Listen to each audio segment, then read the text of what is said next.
5-апрелдеги маанилүү жаңылыктар менен тааныштырабыз. Саламатсызбы?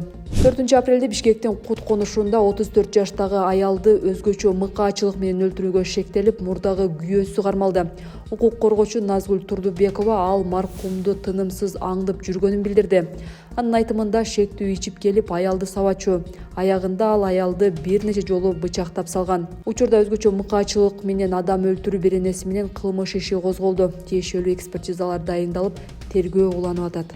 Президент Садыр Жапаров саламаттык сактоо министри Алымкадыр Бейшеналиевке тагылган айыптарга комментарий берди. Буга чейин депутат Жусупбек Коргонбай уулу министрдин уюшкан кылмыштуу топтор менен байланышы бар экенин айтып, мыйзамсыз баюуга жана алдамчылыкка айыптаган. Жапаров Бейшеналиевди досум да, братым, сватым да эмес деп белгиледи.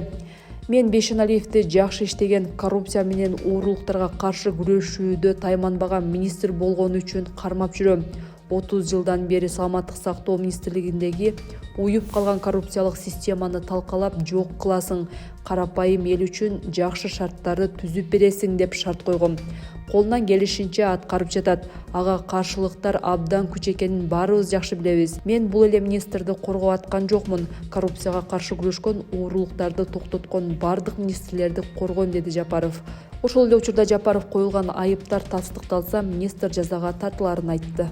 4-апрелде Ысык көлдө аялды кыйнап өлтүрүүгө шектелип 52 жаштагы киши кармалды. Маалыматка ылайык 25 февралда Кызыл Суу айылында таштанды таштоочу жайдын жанынан болжолу 35-40 жаштагы аялдын сөөгү табылган. Аталган факт Жети Өгүз райондук ички иштер башкармалыгына катталып, адам өлтүрүү беренеси менен кылмыш иши козголгон. Тергөөнүн жүрүшүндө маркум айылдын 37 жаштагы тургуну болуп чыккан. Соттук медициналык экспертизанын корутундусу менен ал киши колду болгону аныкталган. Кылмышка шектүү катары ошол эле айылдын 52 жаштагы тургуну кармалып, Жети Өгүз райондук сотунун чечими менен 2 айга камакка алынды. Учурда тергөө иштери уланууда. Бишкек шаарында 28 март күнү болгон катуу шамалдан улам келтирилген зыян болжолдуу түрдө 16 миллион 749 миң сом деп эсептелди. Бул тууралуу жарандык коргонуу боюнча комиссиясынын жыйынтыгына таянып, Борбор калаа мэриясынын басма сөз кызматы кабарлады. Шамалдын кесепетинен 10 киши жабыркаганы айтылды. Андан тышкары 114 бак кулап, 13 унаа жабыркаган, 101 имараттын чатыры бузулган, анын 37 социалдык объект, 54 турак үй. Ошондой эле троллейбус линиялары бузулуп, 10 участокто сырткы жарык берүү линиялары үзүлгөн. Мекемеден шамалдан жабыркаган аймактарды изилдөө жана кесепеттерин аныктоо үчүн мобилдик топтор уюштурулуп, күчөтүлгөн режимде иштегени белгилешти.